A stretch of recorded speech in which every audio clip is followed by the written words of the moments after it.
Bismillahirrahmanirrahim. ومن أحسن قولا ممن دعا إلى الله.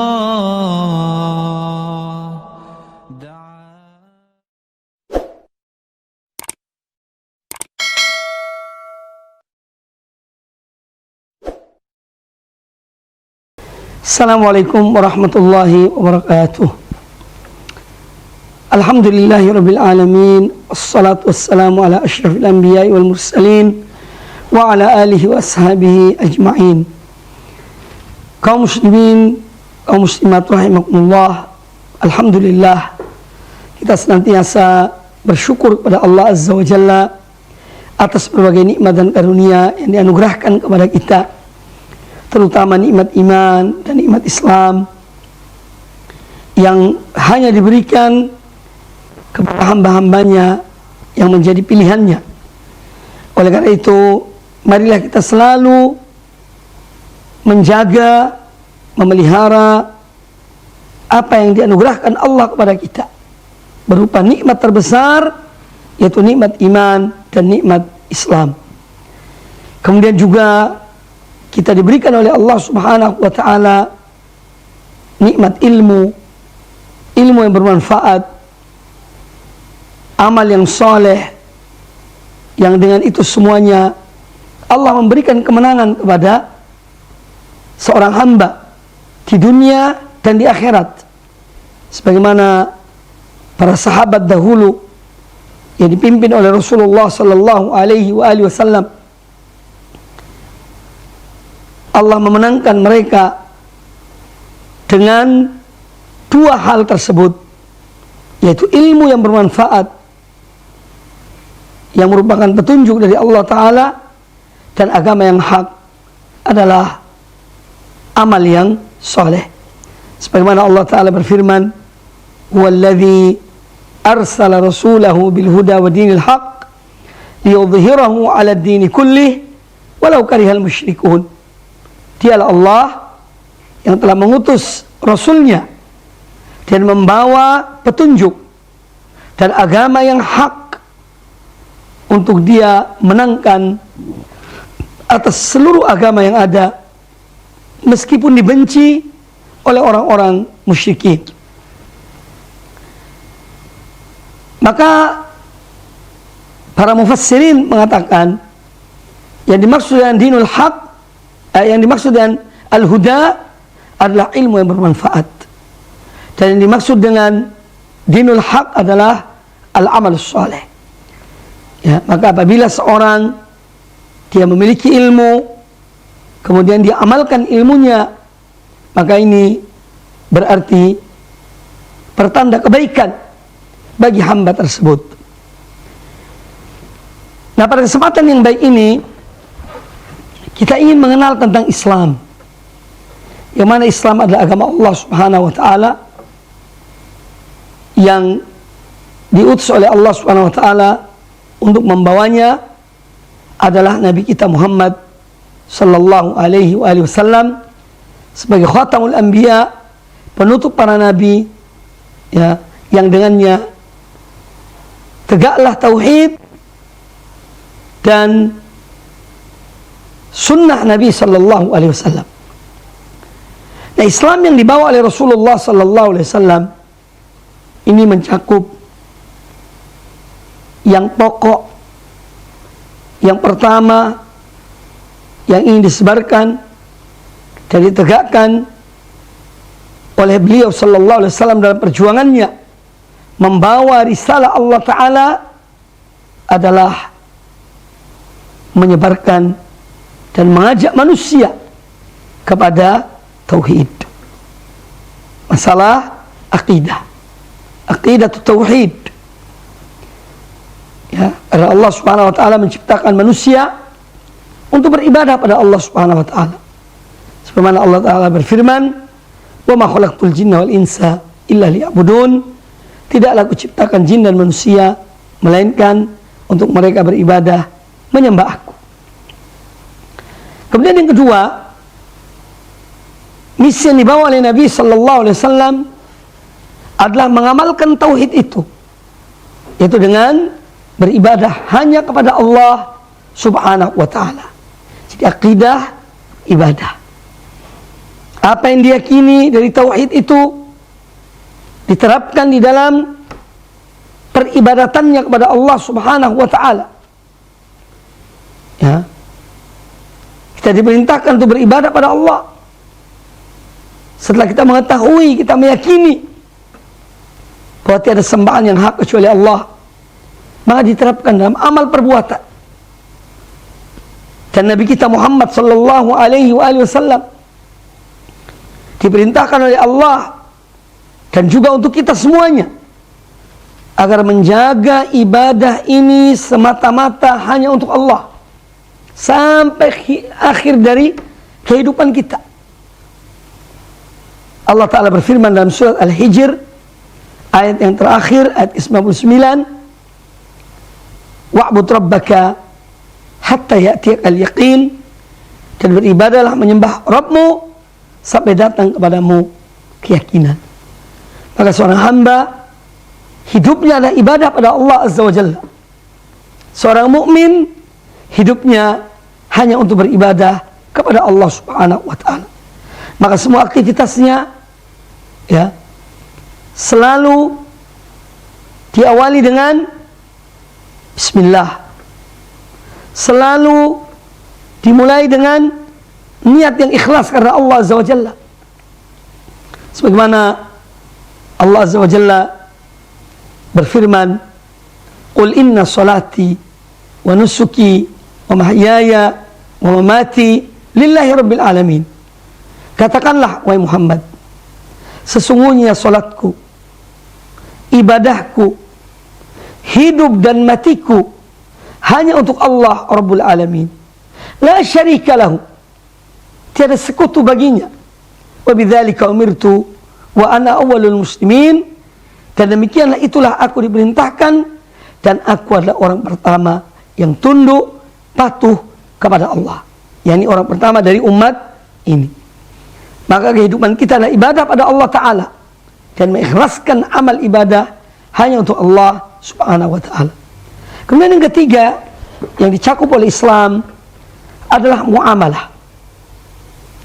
Allah dalam Al-Quranul Karim, dalam firman-firmannya, demikian pula Nabi kita Muhammad sallallahu alaihi wasallam dalam kehidupannya, beliau mengajarkan kepada kita bagaimana bermuamalah.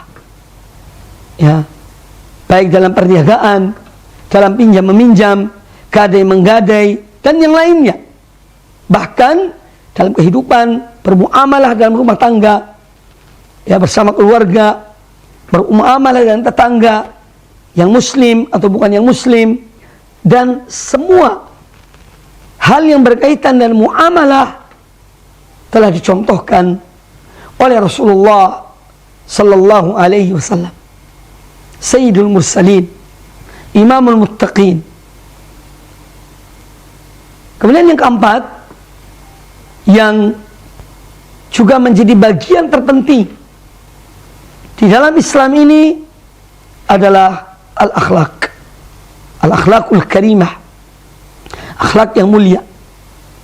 Nabi kita Muhammad sallallahu alaihi wasallam sebelum beliau diutus oleh Allah Subhanahu wa ta'ala menjadi seorang rasul sebagai khatamul anbiya, penutup para nabi dan penutup para rasul, beliau telah disiapkan oleh Allah Azza wa Jalla kehidupannya, lahir dan batinnya sebagai persiapan untuk mendapatkan risalah Allah Subhanahu wa ta'ala. Di masa kecil, ketika beliau sedang berada di bawah ya susuan ibu susunya Halimatus Sa'diyah, ya, ketika sedang bermain dengan teman-temannya, datang malaikat membelah dada beliau, membersihkan hatinya, membersihkan hati beliau. Kemudian Allah Subhanahu wa ta'ala menanamkan dalam diri beliau sallallahu alaihi wasallam perangai yang mulia, akhlak yang agung, semenjak sebelum beliau diangkat menjadi Rasul untuk umat manusia, untuk mengajarkan tauhid, untuk mengajarkan akidah kepada manusia, Allah telah mempersiapkan seorang Muhammad alaihi salatu wassalam yang berakhlak mulia, berakhlak karimah. Bahkan beliau dikenal sebelum menjadi Rasul, sebelum diangkat menjadi Rasul, dikenal dengan Muhammad Al-Amin, karena kejujurannya, karena amanahnya. Bahkan Sayyidah Khadijah binti Khuwailid radhiyallahu anha, ketika beliau memberikan kepercayaan kepada Rasulullah sallallahu alaihi wasallam sebelum beliau diangkat menjadi nabi, dalam berniaga, dalam memperdagangkan perniagaannya, maka beliau melihat perangai dan akhlak, kejujuran dan amanah Nabi sallallahu alaihi wasallam, maka beliau pun tertarik dengan seorang pemuda ini, yang kemudian beliau, yakni Nabi sallallahu alaihi wasallam, menikahi Ummul Mukminin Khadijah binti Khuwailid, karena melihat perangainya, melihat akhlaknya, melihat moralnya yang demikian tinggi, ya. Nah, oleh karena itu kita melihat bahwa memang persiapan seseorang, ya, untuk menerima akidah yang mulia ini telah disiapkan oleh Allah Azza wa Jalla dengan al-akhlakul karimah, karena beliau akan menerima amanah yang besar, yaitu menyampaikan risalah tauhid di tengah-tengah umat beliau yang kebanyakan ketika itu mayoritas mereka menyembah berhala, mereka menyembah selain Allah atau menyekutukan Allah dengan berhala-berhala itu. Oleh karena itu beliau disiapkan oleh Allah Azza wa Jalla untuk menjadi manusia sallallahu alaihi wasallam, untuk menjadi manusia yang berperangai mulia, berakhlakul karimah, ya, untuk mampu untuk bersabar menghadapi kaumnya di dalam menegakkan tauhid dan mendakwakan tauhid. Ini satu hal yang patut kita fahami, patut kita cermati, bahwa persiapan akhlakul karimah sebelum menyampaikan tauhid kepada manusia menjadi sesuatu yang ditakdirkan Allah Subhanahu wa taala kepada Rasulullah sallallahu alaihi wasallam, sehingga ketika beliau menyampaikan dakwah, mengajak kaumnya, mengajak umat manusia kepada Allah Subhanahu wa taala, beliau telah memiliki mental yang kuat, kesabaran, ketabahan, lapang dada, ya. Makanya kata Imam Ibnu Qayyim, tidak ada manusia yang lebih lapang dadanya di dalam berdakwah kepada Allah taala seperti Muhammad bin Abdullah sallallahu alaihi wasallam. Oleh karena itu kita harus benar-benar mencermati, memperhatikan tentang akhlak al-karimah, yang dia adalah bagian terpenting dari akidah, ya, bagian terpenting dari akidah, karena telah diisyaratkan oleh Al-Quranul Karim, ya, yang merupakan ayat yang jami', yang mencakup seluruh kehidupan seorang mukmin, bahkan kehidupan manusia, ya, yang ini menunjukkan bahwasanya al-akhlaqul karimah adalah bagian dari akidah yang tidak bisa dilepaskan dari manhaj dan akidah salaf, tidak bisa dipisahkan dari Islam yang dibawa oleh Rasulullah sallallahu alaihi wasallam. Allah Subhanahu wa taala berfirman, "Faman ya'mal mithqala dzarratin khairan yarah." Barang siapa yang mengerjakan satu kebaikan walaupun hanya setitik debu, dia akan melihatnya.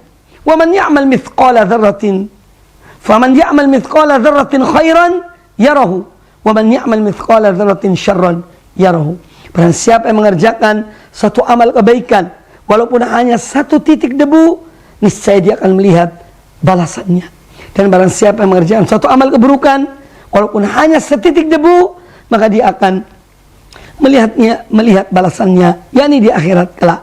Ini kaitan antara akidah dan semua perilaku manusia yang mencakup tauhidnya, akhlaknya, ibadahnya, moralnya, muamalahnya, dan kehidupannya secara totalitas dalam kehidupan di dunia ini. Oleh karena itu, sebagai seorang mukmin, sebagai seorang salafi, sebagai seorang bermanhaj salaf, hendaknya tidak memilah-milih, tidak memecah belahkan antara satu kesatuan yang dibawa oleh Rasulullah SAW dalam nama Islam secara menyeluruh, secara universal.